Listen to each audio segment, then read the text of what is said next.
The Psychology of Money by Morgan Housel explores how human psychology impacts the way we deal with money and wealth. The book provides deep insights into our biases and emotions that lead us to our financial decisions. Instead of just pointing out why each of us deals with money differently, it offers a more measured approach to creating wealth. Here are 6 key takeaways from The Psychology of Money. 1. Wealth is what you don't see. We've all heard the quote, "Don't just look rich, be rich." Morgan Housel explains this so intricately in the book. True wealth is often not visible in our material possessions. Instead, it's often found in intangible things such as financial security, peace of mind, and freedom of time. Most of us think that being wealthy means having a nice house, a fancy car, or expensive clothes. However, most times it is the opposite. Truly wealthy people are often not as flashy or showy with their possessions. Mark Zuckerberg, with over $80 billion of net worth, wears the same clothes every day because it frees his mind from thinking about what to wear. He'd rather put in that energy in striking billion-dollar deals than wasting it on looking nice.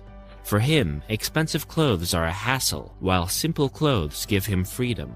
This is why the wealthy think twice before spending on something they don't need. Not because they can't afford it, but because they know that putting $500,000 in a flashy yet depreciating sports car doesn't actually increase their wealth. Instead, it reduces it by that much. Also, material possessions do absolutely nothing in terms of getting you respect from others. When people see a flashy sports car on the road, they only admire the car and not the person in it. Instead, people imagine themselves driving that car and living their dream lifestyle. Therefore, it is far better to not throw in your hard-earned money on possessions that don't add to your wealth. Instead, save those $500,000 for emergencies and sleep peacefully at night because that's what truly matters. 2. Invest based on your financial goals. Apart from saving, investing your money is equally important for creating intergenerational wealth. However, investing is not the same for everyone, because investing psychology is not the same for everyone. Our personal experiences, cultural beliefs, financial circumstances, and societal norms dictate how we invest money. Numerous studies have shown that the lowest income group spends the maximum on lottery tickets. Some can even invest up to $400 a month on the lottery, knowing full well that the odds of winning are almost negligible. Also, when in urgent need, these same people can't come up with $400 for emergencies. On the surface of it, any rational person would think of them as lunatics who know nothing about money. However, if you see it from their perspective, you will realize why they make such financial decisions. These people barely earn enough to make ends meet. They live paycheck to paycheck and don't have the education to improve their circumstances. They feel trapped in a vicious cycle, and the lottery is their only hope. Although their actions still don't seem justified, they do make sense within such context, and that's the second key takeaway from the book. You should always invest considering your personal circumstances and financial goals. Even investment professionals create a tailor-made investment policy statement taking into account your personal risk and return requirements before investing your money. Similarly, you shouldn't invest in just any asset where your friends and family are investing. You should invest to meet your financial goals. 3. Don't interrupt compounding. While investing is one of the key objectives of our lives, the bigger objective should be to stay invested for as long as possible. Imagine there are 2 investors. Investor A invests 10% of her income each month in the S&P 500 and stays invested during all the ups and downs of the market. She reinvests all the dividends and doesn't sell at every opportunity. Whereas Investor B, even though has the same income and invests the same 10% every month, he actively sells every time the market rises slightly. At the end of 40 years of investing, Investor A ends up with twice as much as Investor B, just because she was consistent and reinvested all her gains. That's the power of compounding. The longer you let your money remain invested, the more you earn through compounding. And that's the reason why 99% of Warren Buffett's wealth has come from compounding. When someone asked him in an interview how they can also be as rich as him, he only said 2 words: start young. What he meant was, start young and remain invested for as long as you can, and see the magic of compounding do its thing. Buffett recounted that he started investing when he was 11 years old. He continued investing consistently, and by the age of 30, his investments were $1 million.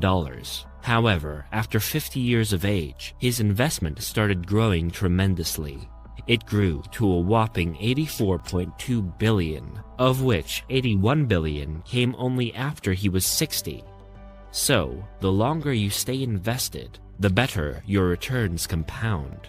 4. Nothing in life is free. Although we know that compounding is like a magical accelerator, it has its own demerits. Think of the same investor A who consistently invested the same amount in the index, even during the huge market dips such as the 2008 financial crisis. While everyone was taking their money out, whatever little remained of it, she still kept investing the same 10% in the market. Do you think she was all calm about it? Naturally, no. She was panicking inside. She had no clue if she would see her money again. She too had a life to lead, a family to support, and bills to pay. However, she felt she could earn enough and do all those things without having to withdraw her investments. So, that's the price she paid for ending up with twice as much as investor B. She bore the risk of wealth erosion and the anxiety that comes with it. But she knew one thing. Falling markets presented an opportunity to buy everything for cheap. And if she could remain invested for long enough, the minor setback to her portfolio would more than recover. So, that's why she ended up with much more investment wealth that she could use in her old age and also pass on to future generations. Therefore, being courageous about sticking to an investment strategy is the 4th key takeaway from the psychology of money. Markets face recessions for short periods and recover for much longer. So, by investing as much as possible during the recession, you end up with much better payoffs. Want to know more about investing during the recession? Check out another video for a 6-step recession investing framework. 5. Be reasonable, not rational. 2 key assumptions in economics and finance are: 1. People are rational. 2. More is always better. So, when we are out there in the race to make money, we try to stick too staunchly to these principles. However, we as human beings have emotional needs too. We can't just act as rational machines all the time. Therefore, the psychology of money teaches us how we need to be reasonable instead of being rational. Let's take an example. Suppose there are 2 people. Person A has $100,000, while person B has $400,000. Each is offered 2 choices by person C. Choice 1. Person C flips a fair coin. If it's heads, nothing happens. But if it's tails, A and B swap money. Choice 2. Person C takes their money, gives them $200,000 each, and keeps $100,000 for himself. If you are person A, what would you do? According to the probability theory of finance, person A has a 50% chance of getting $400,000 in choice 1, while in choice 2, he has a 100% chance of getting $200,000. The mathematical rationale works out like this. Outcome of choice 1, 50% times 100,000 plus 50% times 400,000 equals $250,000. Outcome of choice 2, 100% of $200,000, which equals $200,000. So, rationally, choice 1 offers $50,000 more. However, there is an uncertainty element involved in it. Person A could outrightly lose $100,000 if he doesn't pick choice 2. So, instead of taking the risk of just gaining $50,000 extra, person A is better off being reasonable and accepting the certain gain of $100,000 by picking choice 2. Here, more money is not necessarily better for him. This is how Morgan Housel tries to tell us that we need to know where to draw a line.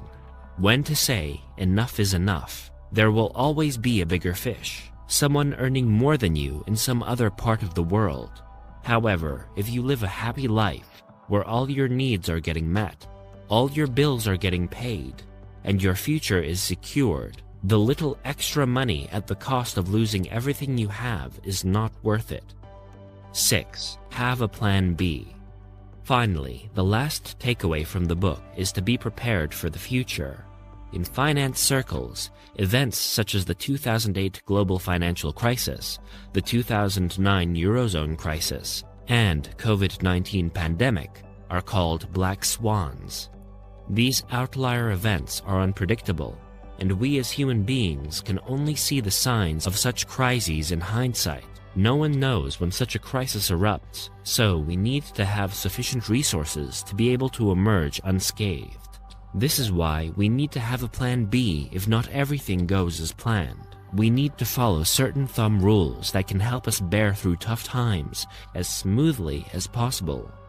While most of these rules, such as living below your means, keeping an emergency fund, and saving as much as possible are pretty obvious to you by now, there's a fair chance that you might have missed one very crucial rule. You need to be conservative in your expectations. If you reasonably estimate that your investments can grow 10%, you need to assume a growth rate of only 7%. Having conservative expectations helps you make the most of your working lifetime. You work harder and try to maximize your earnings while you can, because the time, once gone, never returns. Once you age, you don't have enough left in you to create wealth.